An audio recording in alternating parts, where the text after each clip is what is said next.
Good evening, everybody. We are joined by G2, who are coming off of their match against Vitality. We'll begin with a question from the remote media, and then we'll start going in-house. Brandon, would you like to ask the first question? Yes, thank you very much. Congrats on the win, guys. Brandon with esports.gg here. I'll ask this question to either Valyn or Coach Josh RT. You guys gone against some superstars this tournament. Obviously, now you're up against Durka, Les, that whole Vitality team that's been really good this year. When it comes to preparation for a game like this, when they have such pieces in place on their team, how much of that goes into focusing on what a certain player directly does and maybe trying to shut them down rather than looking at the team as a whole or just preparing what you guys are going to do? You want to take that one? Sure. Um, I would say usually like at least back home when we play against teams like Crew with Kesnet or C9 with Oxy, it feels a lot more player focused into countering. But this time around, playing on the international stage and being against Vitality, we know that as a whole they're like all on the same caliber. So we didn't really dive too deep on like player focus. We just knew kind of how to approach it versus them as their team versus ours, which is yeah, it is a bit different. Sometimes we do focus on players, but I would say recently, especially when we step on these high pressure matches, it's just been like, how do we adjust our like macro to match theirs, and what can we abuse versus them, rather than just shutting a guy down because players like Dirk are always going to get their kills. They're always going to find their footing in a match. So it's just you got to be a better team that day to win, and we did. So good job, guys. Thank you. Thank you. Thank you. Thanks. We'll take a question from Miguel next. Thank you. I'm Miguel Soriano from Sons of KS. My question would be for Coach Josh or Balin, whoever wants to reply. What you taught us this match is that numbers are just numbers. I mean, you just defeated an undefeated team that came all the way from the league without dropping a single match. And right now, you've managed to make a bounce back from the last result. So, how important would this be like for the team's morale coming against a rematch versus EDG? And how do you think this is gonna play on their next match? Thank you. I think that's more of a player focus question. Oh, Yeah, I think oh, so. I just assumed it was going to Josh because I took the last one. But Sorry. honestly, I didn't even know they were undefeated, to be honest. Like I didn't really pay attention to any of that or care about that. It's just rewatching the VODs and seeing how we um prepare for it. But it does feel good to win. I mean, it doesn't matter who the opponent is really. Like I don't care that they're undefeated and we beat them. We just beat the people in front of us, and we're gonna keep beating the people in front of us until we win the whole damn thing. So feels good that we're still alive in the upper bracket. We've been here before though, and we bombed out. So now our focus is not letting history repeat and just come in like, I want to tell this like to my team mainly, but when we have like a do or die mentality, when our backs are against the wall, we perform lights out every time. So I want us to, it's like a joke. It's like, oh guys, we lost today. We have a match tomorrow. Like that's the vibe I want. I don't want us like overconfident. I don't want that. Like when we focus and we know what to do, like we are some crazy people in the server, man. We perform like the best in the world. So let's just keep that keep that mentality and let's destroy EDG tomorrow. Thank you. We'll go to Rabia next. Thank you, Anton. Hey everyone, congratulations on the win. My question is to Josh. Uh, Against EDG, you guys ran Sky, Raze, Teho, Viper, Brim, Comp on Bind. But against Vitality today, it was Yoru, Teho, Brim, Breach, and Wise. I want to know what's the reason behind such a drastic change in the comp, and so far, are you satisfied with it? We just felt like we needed more tools and maybe more available win conditions to defeat some of these bind comps that we were seeing in the tournament. Just like looked at the field, what comps we're playing against, and felt like our current comp may feel a little bit underwhelming. And also, we just wanted to like throw a wrinkle and just give him some really hard comps to solve, like live on stage. So that was like the focus here, and I feel like we threw it up for a loop. I think. Yeah, thank you so much, and good luck for the next game. Thank you. Go ahead, Yinsu. My first question is to Jaw. How many hours did you practice the header into the brimstone molly to unbind? Can you share some tips on how to block the molly? I used to play Brimstone, so I always know the lineup's coming. I mean, if he has ult, the Maul's gonna come, so that's like the first instinct you got to figure out. If he ults first, probably better. But I mean, I just saw it. Like it's easy to dodge. You just headbutt it all the day. Messi, Messi, Messi. And that's it. What was everyone else's reaction? I don't know who was dead at the time. If you were specking Jaw and when you saw that happen. I think Trent. I saw it live. Yeah, I think I Trent saw it saw live. Yeah. Came out shower and washing that. I had no idea what was happening. Yeah, it was I said, alive. He blocked it, and then And then I tapped, and then instantly missiles came. So I was like, still lost. It happens. Second question is, I guess still from Jaw, maybe Leaf and Valyn could answer this. Now almost 10% of your kills come from stingers. I'm sure you're aware. And Jaw, you have 19 kills right now in this tournament with stingers. What is it about this NA stinger meta? Like, how are you guys just always winning off the back of the stinger and buying and prioritizing it so much? Don't stop moving. I mean, I think I just used it so much. Like, I was never a Deagle player in like CS, and I was more like an MP9 user. And the Stinger is literally just the Valorant MP9. So like, I just am good at spray control on guns that don't have spray control. So yeah, I don't think I bought a stinger one time, so that's all you guys. it's okay. Keep getting That's your a Deagle lie, kills, bro. Trent. Keep going. You have 8 kills on the Wow. right now. Wait, how many do I I have? got the stats. You want to guess? I don't know if you guys 15. 15. 13. 14. Really Ah, close with it. in the I middle. might as well just do the rest. Leaf, you are on 15, and Jonah, you need to catch I up. have You're on 9. 5. Oh, Yeah. Catch up. I have to prioritize util, or I get whipped by Josh. And what are your thoughts, Josh, Okay. on your team Stinger meta? I'm glad we're good at it. I mean, the results speak for itself, I think. So you're happy with it? Of course, of course. Love that. Sorry, I do one more question, which is you guys have always spoken a little bit about how against EDG it is friendly, it is pretty wholesome. So 2 parts of this question. First of all, what's the lore behind that? When did this friendship kind of start? And second question is, how ready are you going to be if you go to Fracture again and have to face the Kankan Neon? Banning fracture.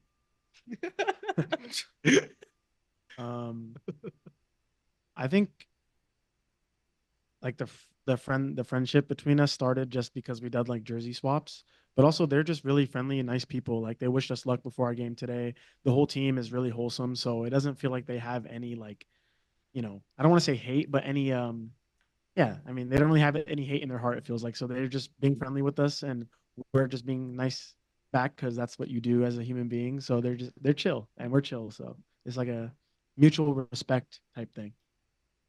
And on Kankan Neon? Oh yeah, try to not do that. We're banning the agent. Yeah, we're banning Neon. Valid. Arnav, we'll come to you next. Hi guys, congrats on the win. This time my question is for Josh. I want to know, I don't know if you guys have noticed or not, but you are the team.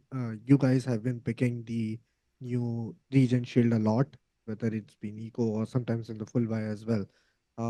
What do you think the addition of that particular util has made the game into right now, especially being after added with outlaw and stuff?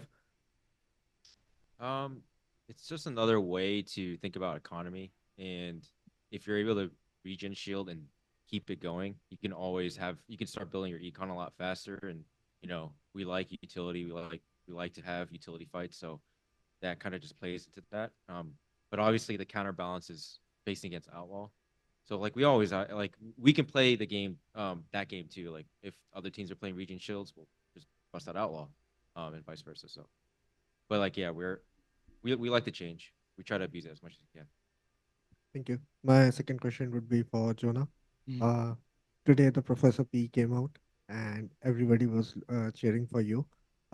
During these intense situations like matches like this, how do you perform and cheer up your teammates and give performance like this? What's the secret behind it?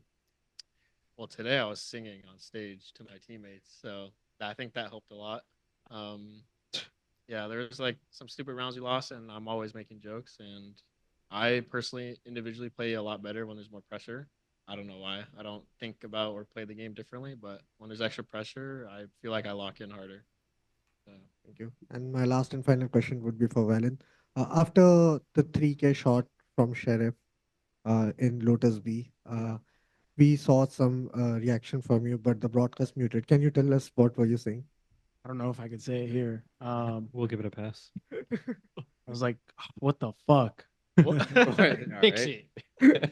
But it was just because like it was just stupid from us, like how we approached what was happening. And sometimes the emotions happen in the moment, but I'm never upset with the guys. It's just like I'm very invested in the game right now, and we just did something kind of silly. So I'm like, WTF, like come on. And but we fixed it after, so it was fine. Thank you guys, and all the best against EDG. We're rooting for you guys. Thank you. Thank you. Thank you. We're going to go to some remote questions. We'll go to Miguel next. Thank you. I think that it was round 21 or 22 on mine. Can't remember when. It was around where Joe ulted with Joru, and then it came the Tejo ult on the back of the side. It was a beautiful execution.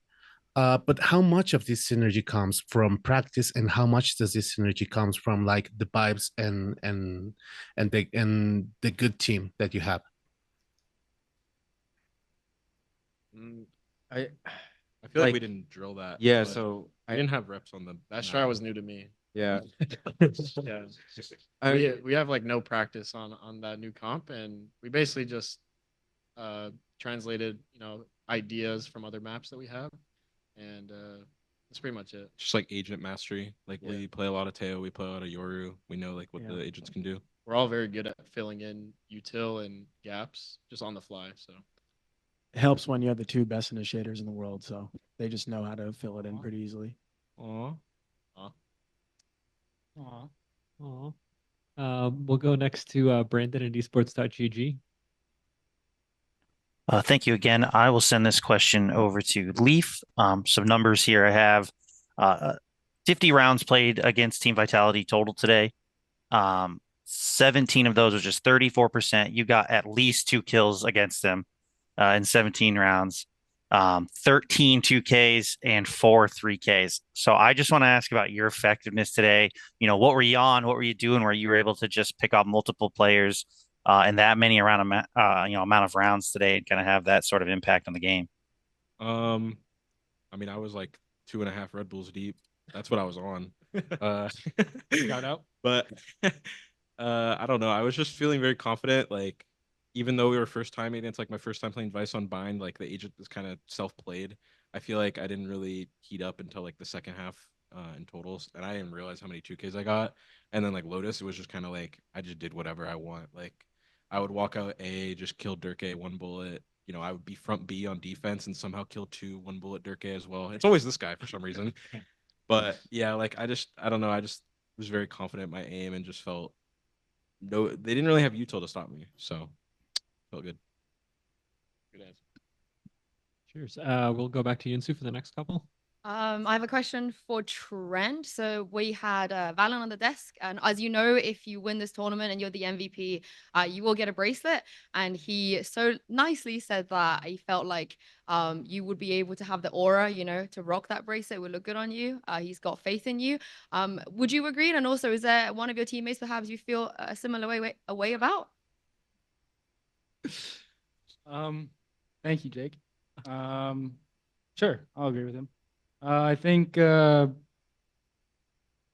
honestly, any of my guys could get it. I think. Well, who would look the coolest? Oh, who would look the coolest? Yeah, who has the aura? New bracelet is sick, by the way. What color is it? Purple. Ooh. That's a Jonah Purple P. is a Jonah P That's a color, so Jonah I P. have to go with Jonah. Yeah, we have a new term when we're hunting people saving. We're saying like I'm going for the bracelet because we said that today a few times where they were saving. So like I'm going for the bracelet. I'm chasing. Very scripted. And my last question is for Josh. Now, I'm sure you're aware a lot of people, they like to yoink your stuff, your comps. We've seen it from tier 2 to tier 1 all around the world. Who are you yoinking from? Which teams and players have you been yoinking from? Well, this was a curious time where like everybody reset it to 0 and just have to create a new meta. So we didn't really yoink it to from anybody. But I do like what DRX built within that like 1 or 2 weeks, 1 week basically, and they kind of just extended that idea to all 7 maps. And so like we were looking at them a little bit like, oh, cool ideas here and there.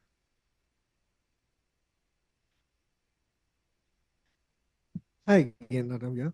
This time, my question is for Valyn, and I would like to know from Josh as well.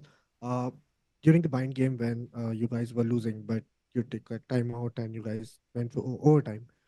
As a player and as a coach, what goes through your mind at that point, and what, as a player, when you hear your coach say whatever during the timeouts happen, uh, can we get like a sneak peek about it? What was happening? Yeah, I don't think I've heard Josh have like an angry timeout in a while. So we knew that we were messing up some easy stuff. And it felt like that during the game. Like we're down 8-12, but I feel like we're playing well and we're doing things well, but we're just not closing these rounds that we should be. And so that was the first time in a while I heard Josh take like an angry timeout, and we just locked in after that because we knew like we are playing better than them. We just need to stop throwing these like micro things. And to be fair, we had a very short time to implement the new comp. So we were missing tiny details that we just forgot. And so he was just reminding us of them. And then it was easy from there. And what was the angry timeout, Josh? I mean, like we had a drop in fundamentals, but like Jake said, it makes sense this would happen whenever you have a new comp. The players are so focused on executing the new ideas and whatnot, and they kind of forget um the core of the game where you gotta get advantages in terms of like kills or how do you play these post plants. And yeah, we toss a lot of those. So yeah, it was a reminder of like, hey, remember how to play team Valorant and know where we're advantage and disadvantage and just try to close this out. Thank you, guys. Thank you. I think Robbie has one more question. Sorry. Hi, my question is to Joe. We were talking about Bind, right? And you guys did like an amazing comeback. And I want to talk about the round where you did, I think, 1v2 clutch near showers to take the game to OT. I just want to know what was going in your head, and was that the moment where the whole momentum shifted for the whole team? I remember killing Durka. He was kind of running backside. I had to shower for like a little bit, so I had no pressure after I TP'd, even though they heard me. I killed Durka, and then Leaf was like, "He's won, he's won." I was like, "All right, he's won, he's won." All right, I'm knife out, Shorty. yeah, knife out, running around, just jump shorty him, and I mean, yeah, I mean, confidence came from him, of course, and then I just heard everybody just hyping me up, and I think that brought all of us back into our set state of where we should be at, and we just executed after that, and we won. Yeah, that's great. Thank you so much. And good luck for the next game. Thank you. Thanks. Thank you. Thank you. Cheers. I think that might have been the last question. G2, thank you so much for taking the time to speak with us tonight. Thank you. Thank you. Thank you.